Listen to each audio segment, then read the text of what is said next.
International Christian concern പുറത്തിറക്കിയ age of കൺസീൻമെന്റ് report പ്രകാരം വിദ്യാഭ്യാസ സംവിധാനങ്ങളിലും നിയമവ്യവസ്ഥകളിലും പരിശുദ്ധ ബൈബിളിനെതിരെ ഒളിഞ്ഞും തെളിഞ്ഞുമുള്ള ഇടപെടലുകളും കടന്നാക്രമണങ്ങളും വർദ്ധിക്കുന്നതായി മുന്നറിയിപ്പ് നൽകുന്നു.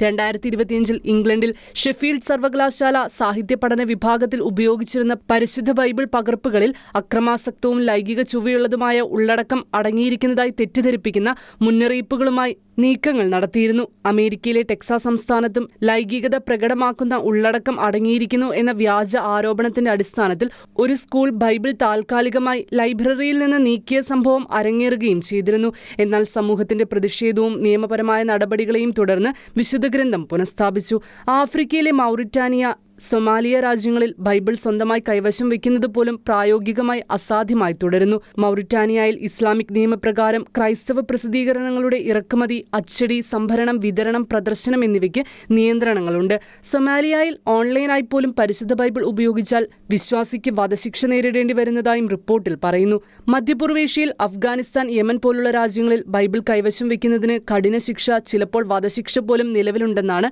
പഠന റിപ്പോർട്ട്. ഇറാനിൽ ബൈബിളിന്റെ ഫാഴ്സി ഭാഷയിലേക്കുള്ള വിവർത്തനം നിയമവിരുദ്ധമാണ്. എന്നാൽ ഇതിലും കൂടുതൽ അസ്വസ്ഥതയുണ്ടാക്കുന്ന കാര്യം ടെഹ്റാനിൽ വ്യാജ ബൈബിളുകൾ അച്ചടിച്ചതായി റിപ്പോർട്ടുണ്ട്. അവ അടിസ്ഥാന ക്രിസ്തീയ വിശ്വാസങ്ങളെ തകർക്കുകയും പരിശുദ്ധാത്മാവിനെക്കുറിച്ചുള്ള പരാമർശങ്ങൾ മാറ്റിസ്ഥാപിക്കുകയും യേശുവിന്റെ കുരിശുമരണം പോലും അടർത്തിമാറ്റി വിശുദ്ധ ഗ്രന്ഥത്തെ വികലമായി ചിത്രീകരിക്കുകയും ചെയ്യുന്നു.